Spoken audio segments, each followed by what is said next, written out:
Election সম্পর্কে জানতে চাই। আমি ইলেকশনের কথাটা পরে আসব, কারণ এটাকে দিয়ে অন্য সব আলোচনাকে ডেকে ফেলা হয়। সুতরাং আমি মূল সংস্কারগুলো না করে ইলেকশন করলে কোনো লাভ হবে না। লোকাল গভর্নমেন্ট ইলেকশন ওনাকে চান বা বলেন, আমরাও চাই, কিন্তু ইলেকশনের প্রশ্ন আসলে আগে সংস্কার না করে কোনো ইলেকশন করলে কোনো লাভ হবে না। এটা জাতীয় ইলেকশন বলেন না স্থানীয় ইলেকশন বলেন, সেই জন্য আমরা সংস্কারটাকে প্রাধান্য দিয়েছি। সংস্কার করার পরে আপনি ইলেকশন করেন, কোনো অসুবিধা নেই।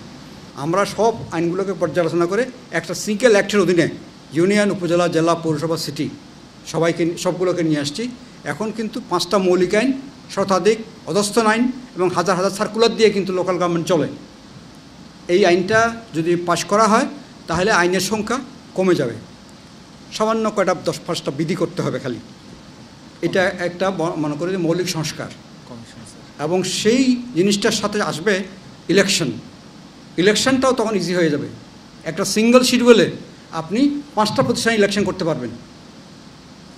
সিঙ্গেল শিডিউলে, মানে একই দিনে বলছি না, সিঙ্গেল শিডিউল দিয়ে স্টেগার্ড ওয়েতে কিন্তু আপনি যেমন দেশটাকে বিভিন্ন জিওগ্রাফিক্যাল এরিয়াতে ভাগ করে একই দিনে ইলেকশন, একই শিডিউলে ইলেকশন করে ফেলতে পারবেন। এখন ইলেকশন, এর মধ্যে 3টে ইলেকশন জাতীয় নির্বাচনের মতো, ইউনিয়ন পরিষদ, উপজেলা পরিষদ, পৌরসভা ইলেকশন। এটা জাতীয় নির্বাচনে যেরকম আয়োজন হয় ঠিক একই রকমের আয়োজন হয়ে যায়। তাহলে একটা দেশে 5টা ইলেকশন, গভর্নমেন্টের 5 বছর ধরে নির্বাচন হতে থাকে। নির্বাচন মানে কিছু অস্থিরতা, কিছু অশান্তি, কিছু বিশৃঙ্খলা এবং কিছু কর্মসময় ওখানে চলে যায় বিরাট। আমরা হিসাব করে দেখেছি প্রায় 225 দিন সময় চলে যায় এই ইলেকশনগুলো করতে গিয়ে, এবং তারপর অনেক হতাহত, জখম, বহু কিছু হয়। এই ইলেকশন সিস্টেমটাকে সিম্পল করা দরকার।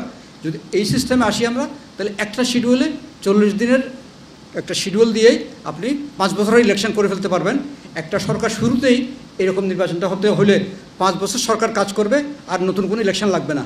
এই ইউনিয়ন পরিষদ, উপজেলা পরিষদ, জেলা পরিষদ, পৌরসভা, সিটি কর্পোরেশন, এরা সরকারের পুরো মেয়াদেই কিন্তু ওই সরকারের সাথে কাজ করতে পারবে। একটা 5 ইয়ার প্ল্যান যদি বলেন, আপনি অ্যানুয়াল ডেভেলপমেন্ট প্ল্যান যদি বলেন, একটা বাজেট ইয়ার বলেন, তাহলে এগুলো সবাই একসাথে কাজ করতে পারবে, সমস্যা অনেক কমে যাবে।